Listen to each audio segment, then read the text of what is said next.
أعوذ بالله من الشيطان الرجيم. بسم الله الرحمن الرحيم. لا يحب الله الجهر بالسوء من القول إلا من ظلم وكان الله سميعا عليما. إن تبدوا خيرا أو تخفوه أو تعفوا عن سوء فإن الله كان عفوا قديرا. إن الذين يكفرون بالله ورسله ويريدون أن يفرقوا بين الله ورسله ويقولون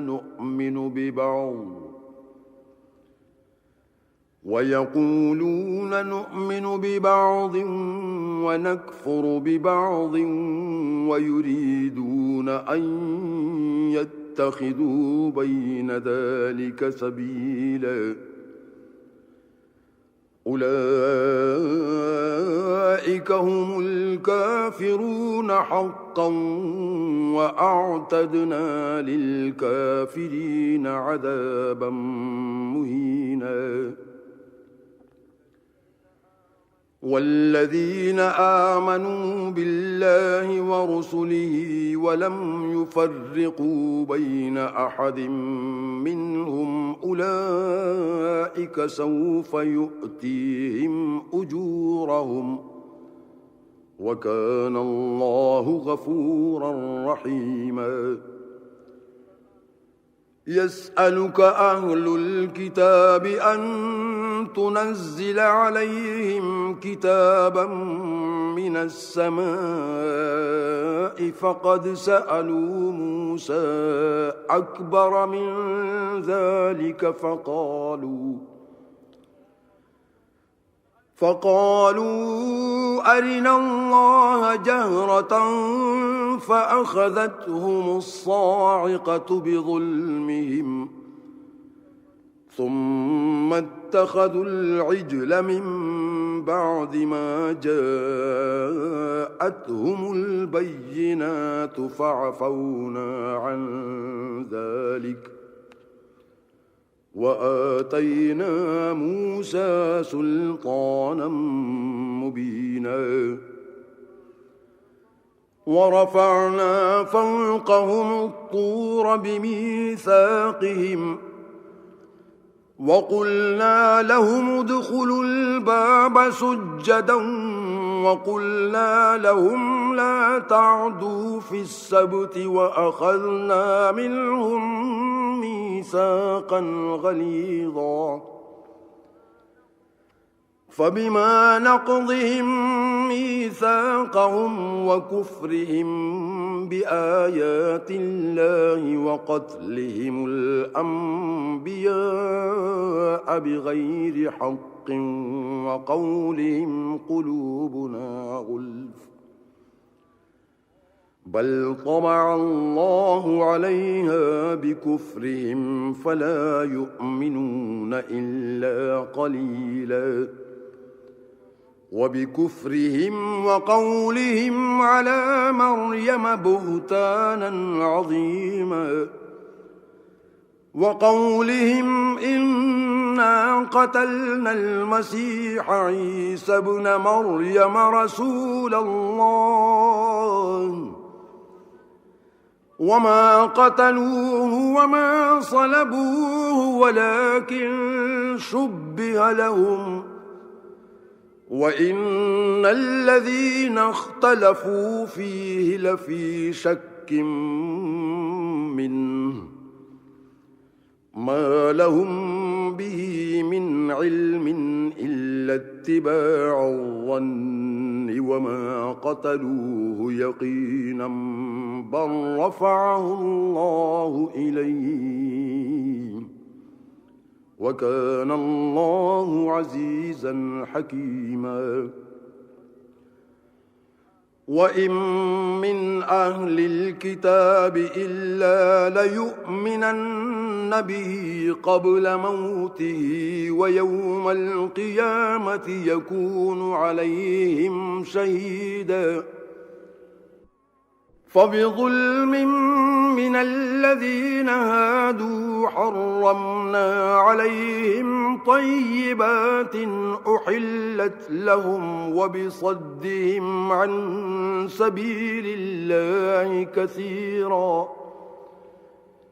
وأخذهم الربا وقد نهوا عنه وأكلهم أموال الناس بالباطل وأعتدنا للكافرين منهم عذابا أليما لكن الراسخون في العلم منهم والمؤمنون يؤمنون بما أنزل إليك وما أنزل من قبلك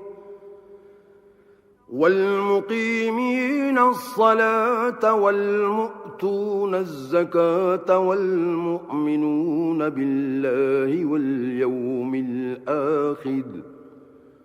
أولئك سنؤتيهم أجرا عظيما إنا أوحينا إليك كما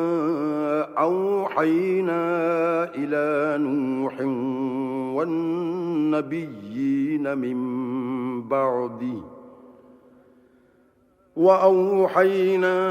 إلى إبراهيم وإسماعيل وإسحاق ويعقوب والأسباط وعيسى وأيوب ويونس وهارون وسليمان وآتينا داود زبورا ورسلا قد قصصناهم عليك من قبل ورسلا لم نقصصهم عليك وكلم الله موسى تكليما رسلا مبشرين ومنذرين لئلا يكون للناس على الله حجة بعد الرسل وكان الله عزيزا حكيما لكن الله يشهد بما أنزل إليك أنزله بعلمه والملائكة يشهدون وكفى بالله شهيدا إن الذين كفروا وصدوا عن سبيل الله قد ضلوا ضلالا بعيدا إن الذين كفروا وظلموا لم يكن الله ليغفر لهم ولا ليهديهم طريقا إلا طريق جهنم خالدين فيها أبدا وكان ذلك على الله يسيرا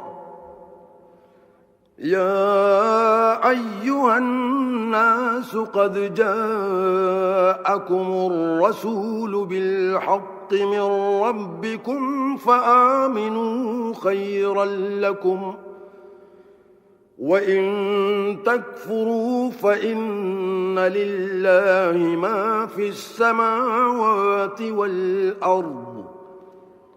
وكان الله عليما حكيما يا أهل الكتاب لا تغلوا في دينكم ولا تقولوا على الله إلا الحق إنما المسيح عيسى بن مريم رسول الله وكلمته ألقاها إلى مريم وروح منه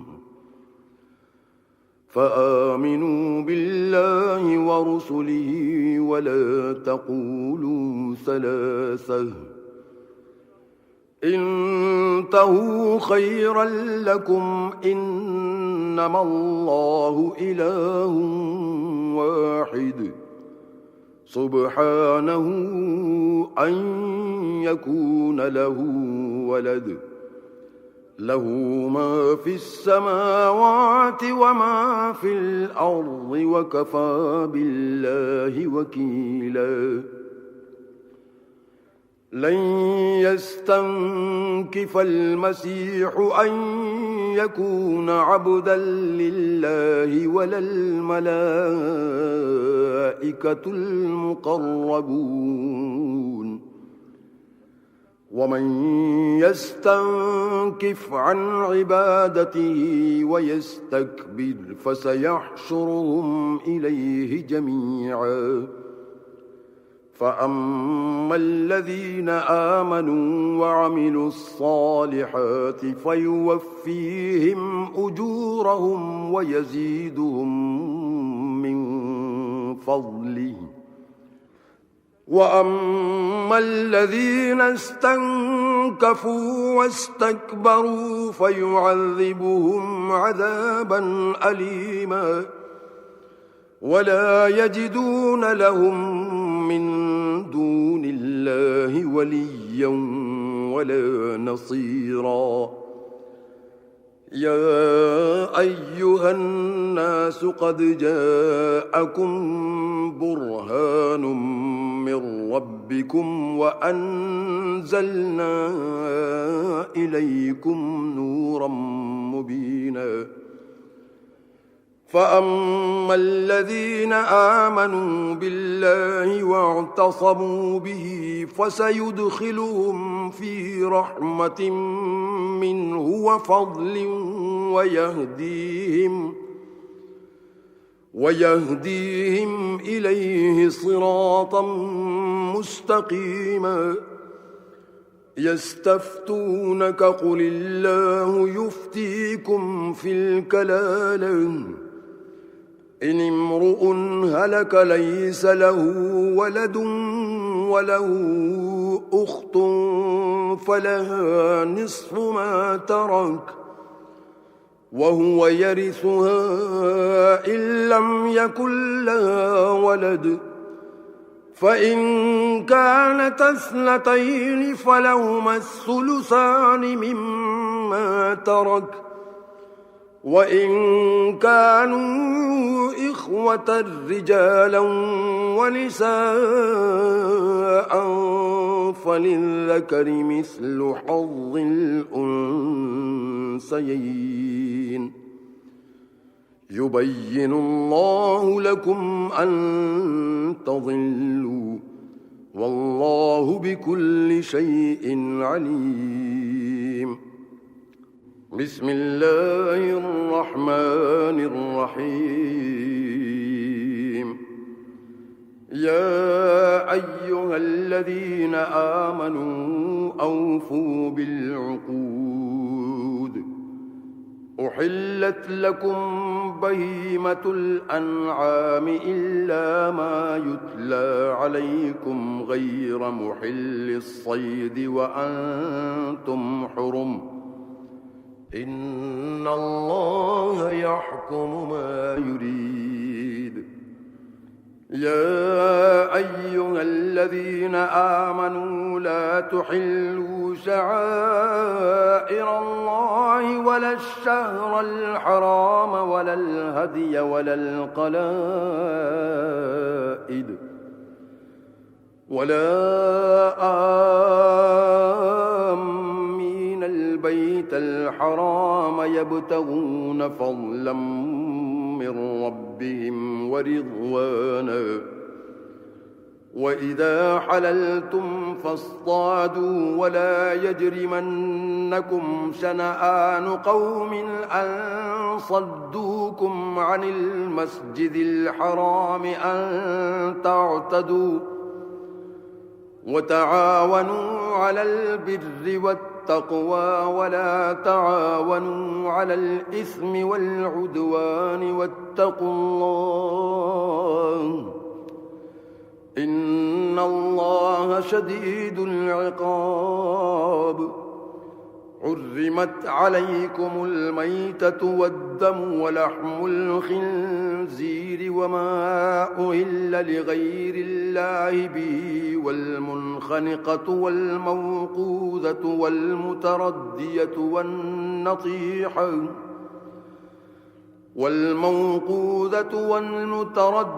والنطيحة وما أكل السبع إلا ما ذكيتم وما ذبح على النصب وأن تستقسموا بالأزلام ذلكم فسق. اليوم يئس الذين كفروا من دينكم فلا تخشوهم واخشون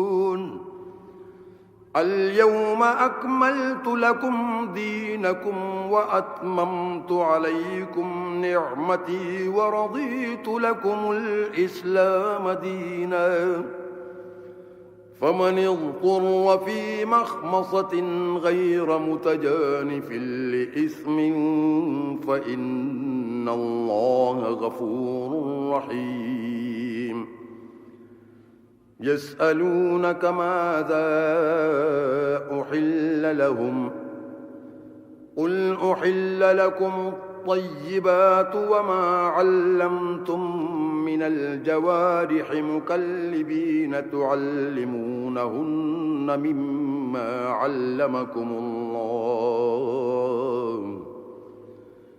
فكلوا مما أمسكن عليكم واذكروا اسم الله عليه واتقوا الله إن الله سريع الحساب. اليوم أحل لكم الطيبات وطعام الذين أوتوا الكتاب حل لكم وطعامكم حل لهم والمحصنات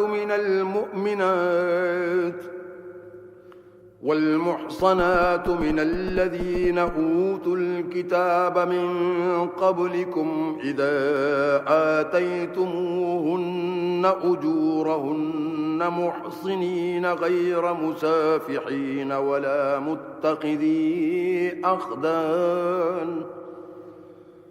ومن يكفر بالإيمان فقد حبط عمله وهو في الآخرة من الخاسرين. يا أيها الذين آمنوا إذا قمتم إلى الصلاة فاغسلوا وجوهكم وأيديكم إلى المرافق وامسحوا برؤوسكم وأرجلكم إلى الكعبين وإن كنتم جنبا فاطهروا وإن كنتم مرضى أو على سفر أو جاء أحد منكم من الغائط أو لامستم النساء فلم تجدوا ماء فتيمموا صعيدا طيبا فامسحوا بوجوهكم وأيديكم منه ما يريد الله ليجعل عليكم من حرج ولكن يريد ليطهركم وليتم نعمته عليكم لعلكم تشكرون. واذكروا نعمة الله عليكم وميثاقه الذي واثقكم به إذ قلتم سمعنا وأطعنا واتقوا الله إن الله عليم بذات الصدور. يا أيها الذين آمنوا كونوا قوامين لله شهداء بالقسط ولا يجرمنكم شنآن قوم على ألا تعدلوا اعدلوا هو أقرب للتقوى واتقوا الله إن الله خبير بما تعملون. وعد الله الذين آمنوا وعملوا الصالحات لهم مغفرة وأجر عظيم. والذين كفروا وكذبوا بآياتنا أولئك أصحاب الجحيم. يا أيها الذين آمنوا اذكروا نعمة الله عليكم إذ هم قوم أن يبسطوا إليكم أيديهم فكف أيديهم عنكم واتقوا الله وعلى الله فليتوكل المؤمنون. ولقد أخذ الله ميثاق بني إسرائيل وبعثنا منهم 12 نقيبا وقال الله إني معكم لئن أقمتم الصلاة وآتيتم الزكاة وآمنتم برسلي وعزرتموهم وأقرضتم الله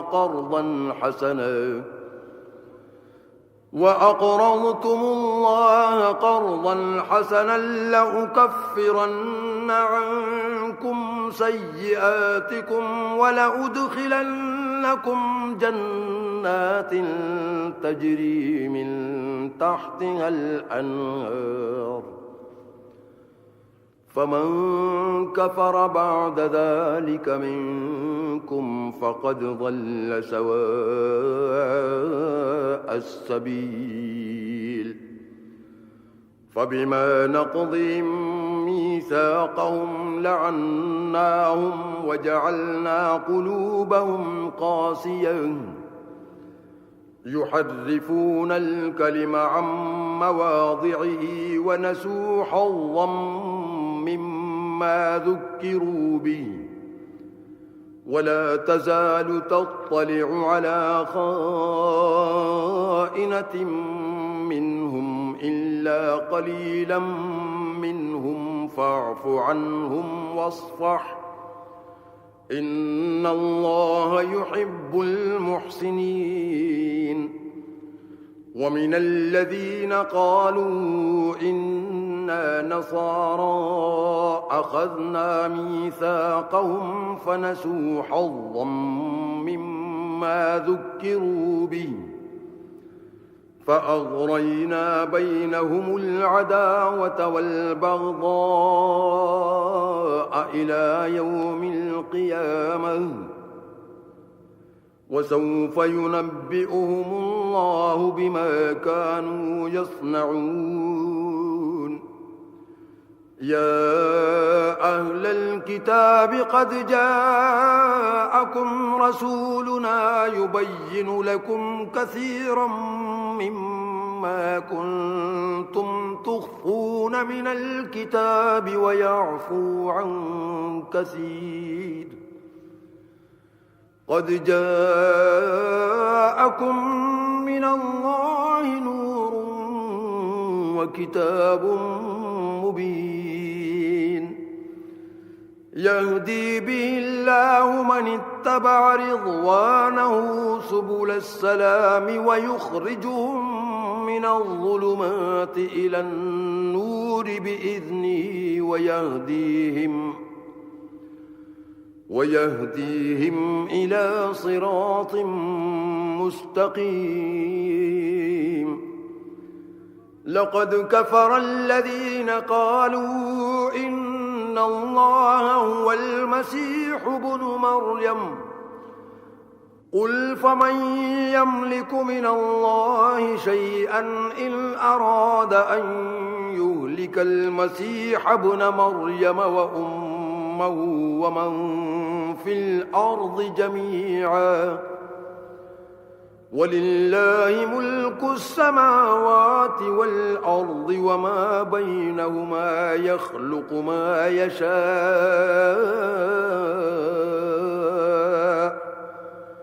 والله على كل شيء قدير. وقالت اليهود والنصارى نحن أبناء الله وأحباؤه قل فلم يعذبكم بذنوبكم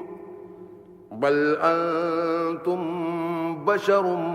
ممن خلق يغفر لمن يشاء ويعذب من يشاء ولله ملك السماوات والأرض وما بينهما وإليه المصير. يا أهل الكتاب قد جاءكم رسولنا يبين لكم على فترة من الرسل أن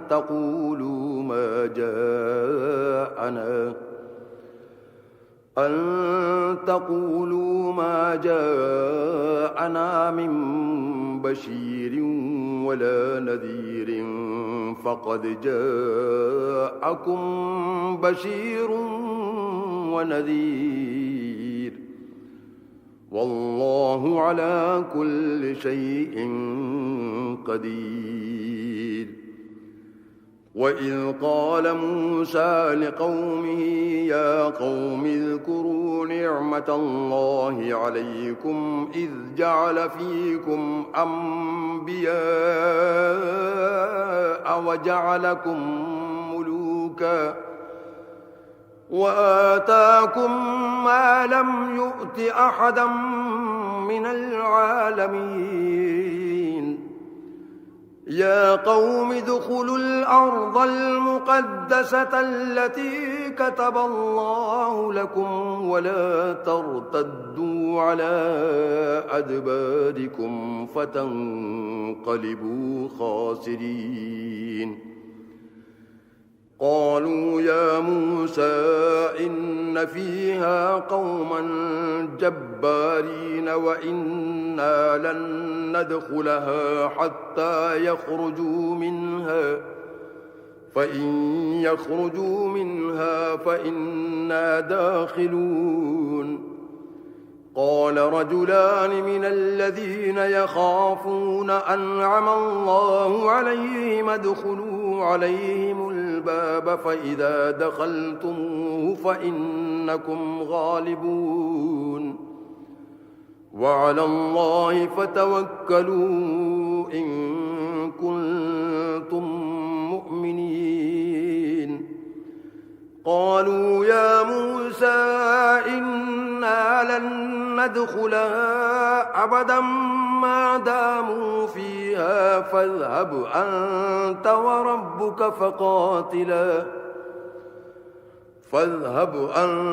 وربك فقاتلا إنا هاهنا قاعدون. قال رب إني لا أملك إلا نفسي وأخي فافرق بيننا وبين القوم الفاسقين. قال فإنها محرمة عليهم 40 سنة يتيهون في الأرض فلا تأس على القوم الفاسقين واتل عليهم نبأ ابني آدم بالحق إذ قربا قربانا فتقبل من أحدهما ولم يتقبل من الآخر قال لأقتلنك قال إنما يتقبل الله من المتقين لئن بسطت إلي يدك لتقتلني ما أنا بباسط يدي إليك لأقتلك إني أخاف الله رب العالمين إني أريد أن تبوء بإثمي وإثمك فتكون من أصحاب النار وذلك جزاء الظالمين فطوعت له نفسه قتل أخيه فقتله فأصبح من الخاسرين فبعث الله غرابا يبحث في الأرض ليريه كيف يواري سوءة أخيه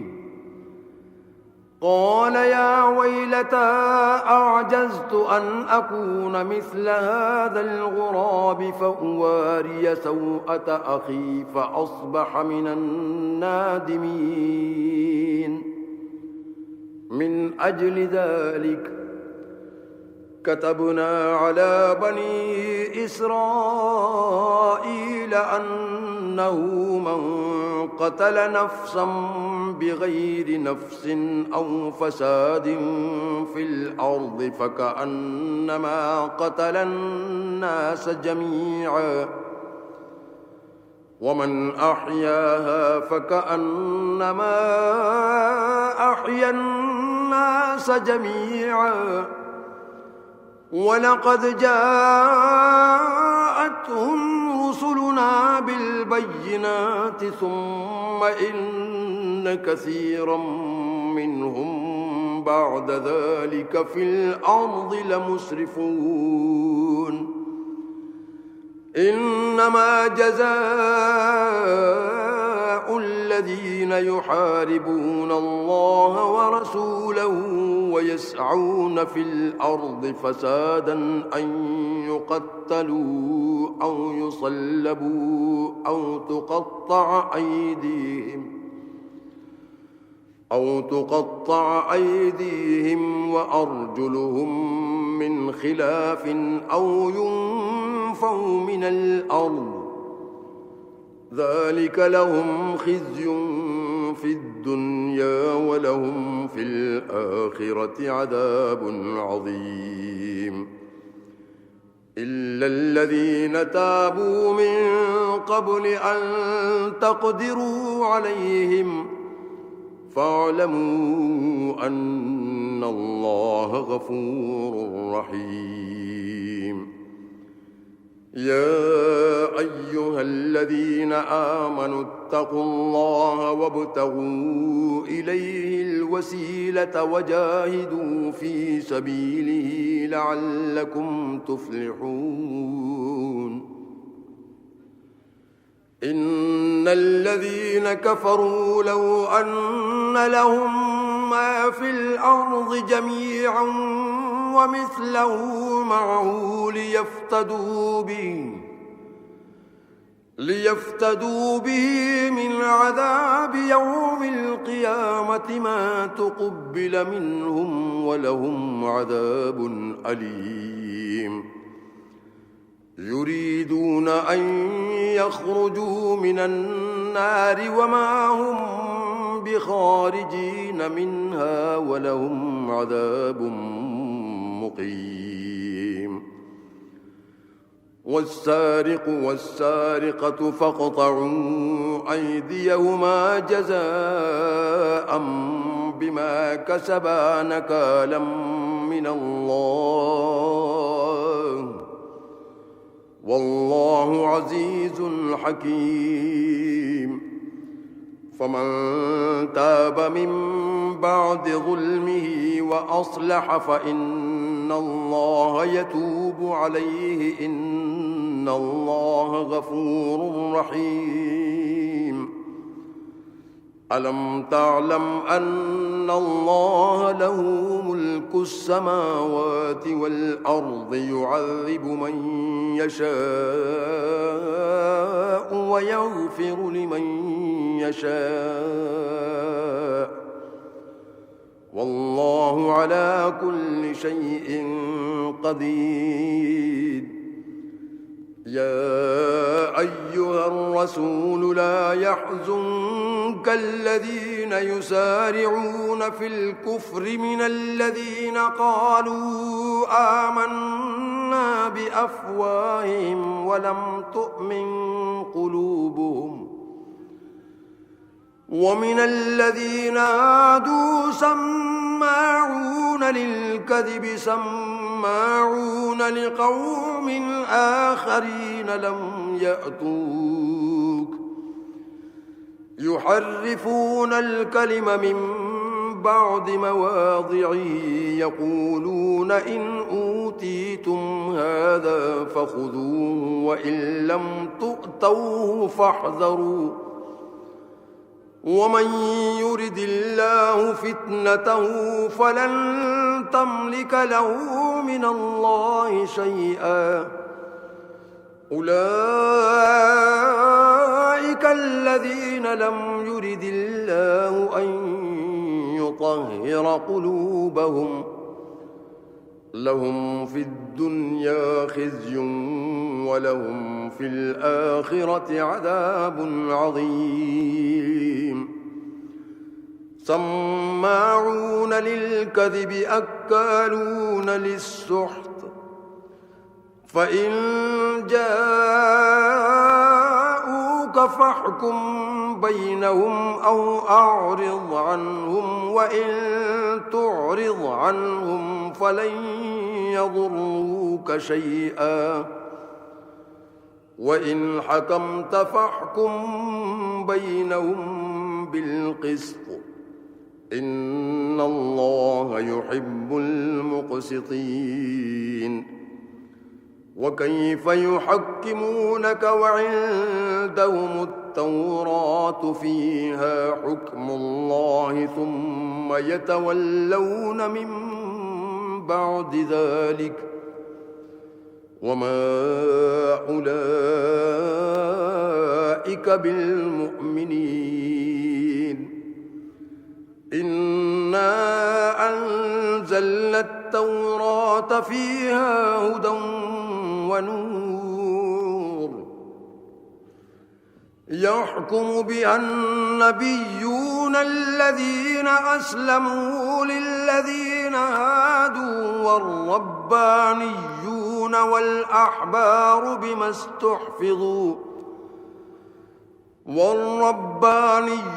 والأحبار بما استحفظوا من كتاب الله وكانوا عليه شهداء فلا تخشوا الناس واخشوني ولا تشتروا بآياتي ثمنا قليلا ومن لم يحكم بما أنزل الله فأولئك هم الكافرون وكتبنا عليهم فيها أن النفس بالنفس والعين بالعين والأنف بالأنف والأذن بالأذن والسن بالسن والجروح قصاص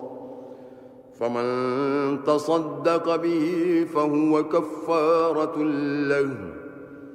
ومن لم يحكم بما أنزل الله فأولئك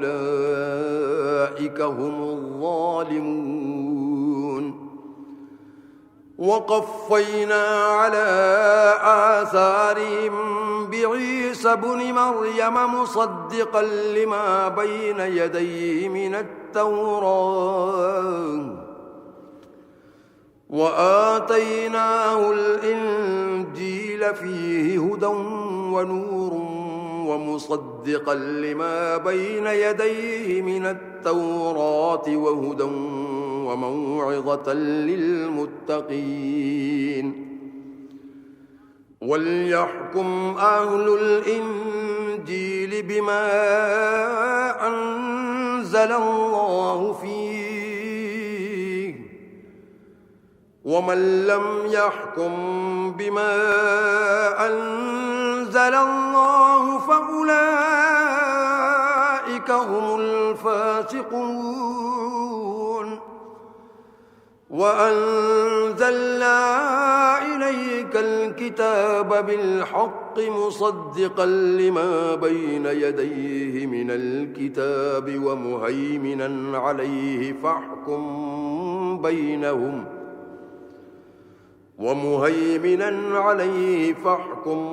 بينهم بما أنزل الله ولا تتبع أهواءهم عما جاءك من الحق لكل جعلنا منكم شرعة ومنهاجا ولو شاء الله لجعلكم أمة واحدة ولكن ليبلوكم فيما آتاكم فاستبقوا الخيرات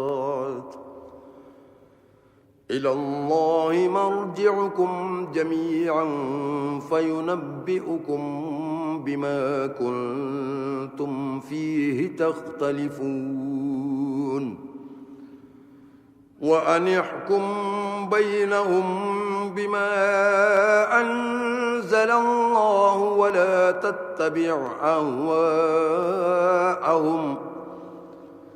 ولا تتبع أهواءهم واحذرهم أن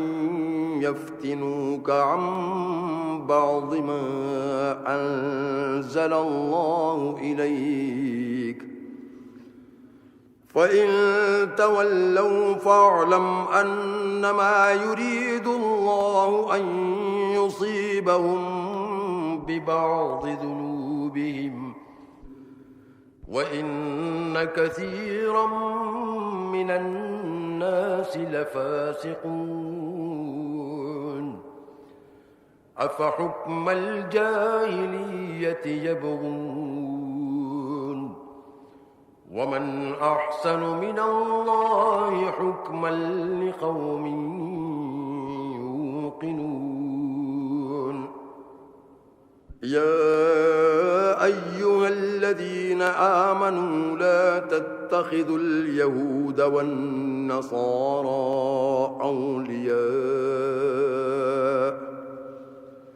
بعضهم أولياء بعض ومن يتولهم منكم فإنه منهم إن الله لا يهدي القوم الظالمين فترى الذين في قلوبهم مرض يسارعون فيهم يقولون نخشى أن تصيبنا دائرة فعسى الله أن يأتي بالفتح أو أمر من عنده فيصبحوا على ما أسروا في أنفسهم نادمين ويقول الذين آمنوا أهؤلاء الذين أقسموا بالله جهد أيمانهم إنهم لمعكم حبطت أعمالهم فأصبحوا خاسرين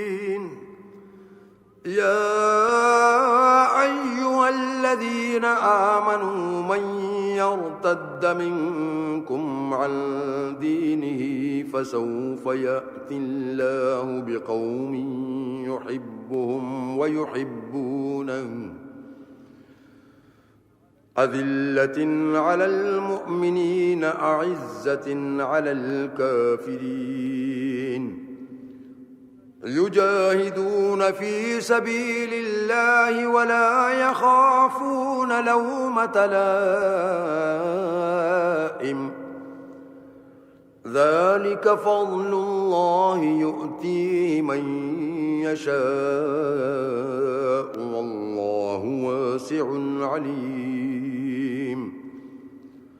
إنما وليكم الله ورسوله والذين آمنوا الذين يقيمون الصلاة ويؤتون الزكاة وهم راكعون ومن يتول الله ورسوله والذين آمنوا فإن حزب الله هم الغالبون يا أيها الذين آمنوا لا تتخذوا الذين اتخذوا دينكم هزوا ولعبا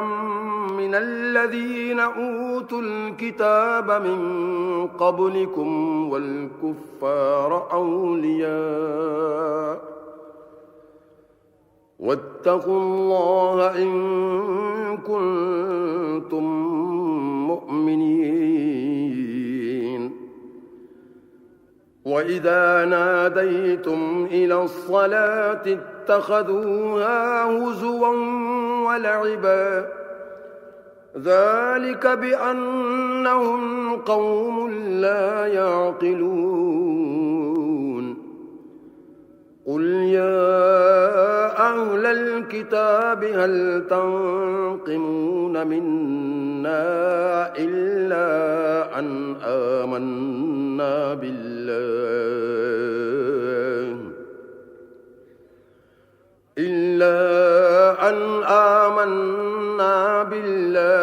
وما أنزل إلينا وما أنزل من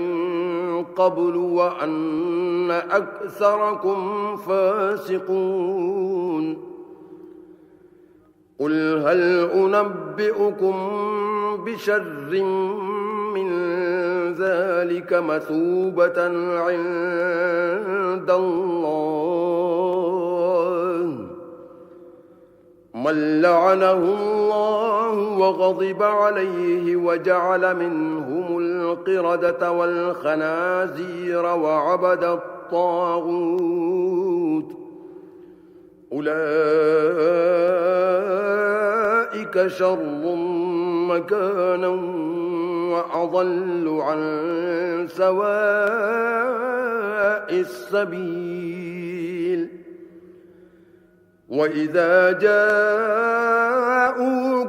قالوا آمنا وقد دخلوا بالكفر وهم قد خرجوا به والله أعلم بما كانوا يكتمون وترى كثيرا منهم يسارعون في الإثم والعدوان وأكلهم السحت لبئس ما كانوا يعملون لولا ينهاهم الربانيون والأحبار عن قولهم الإثم وأكلهم السحت لبئس ما كانوا يصنعون وقالت اليهود يد الله مغلولة غلت أيديهم ولعنوا بما قالوا بل يداه مبسوطتان ينفق كيف يشاء وليزيدن كثيرا منهم ما أنزل إليك من ربك طغيانا وكفرا وألقينا بينهم العداوة والبغضاء إلى يوم القيامة كلما أوقدوا نارا للحرب أطفأها الله ويسعون في الأرض فسادا والله لا يحب المفسدين ولو أن أهل الكتاب آمنوا واتقوا لكفرنا عنهم سيئاتهم ولأدخلناهم جنات النعيم ولو أنهم أقاموا التوراة والإنجيل وما أنزل إليهم من ربهم لأكلوا من فوقهم ومن تحت أرجلهم منهم أمة مقتصدة وكثير منهم ساء ما يعملون يا أيها الرسول بلغ ما أنزل إليك من ربك وإن لم تفعل فما بلغت رسالته والله يعصمك من الناس إن الله لا يهدي القوم الكافرين قل يا أهل الكتاب لستم على شيء حتى تقيموا التوراة والإنجيل وما أنزل إليكم من ربكم وليزيدن كثيرا منهم ما أنزل إليك من ربك طغيانا وكفرا فلا تأس على القوم الكافرين إن الذين آمنوا والذين هادوا والصابئون والنصارى من آمن بالله واليوم الآخر وعمل صالحا فلا خوف عليهم ولا هم يحزنون لقد أخذنا ميثاق بني إسرائيل وأرسلنا إليهم رسلا كلما جاءهم رسول بما لا تهوى أنفسهم فريقا كذبوا وفريقا يقتلون وحسبوا ألا تكون فتنة فعموا وصموا ثم تاب الله عليهم ثم عموا وصموا كثير منهم والله بصير بما يعملون لقد كفر الذين قالوا إن الله هو المسيح ابن مريم وقال المسيح يا بني إسرائيل اعبدوا الله ربي وربكم إنه من يشرك بالله فقد حرم الله عليه الجنة ومأواه النار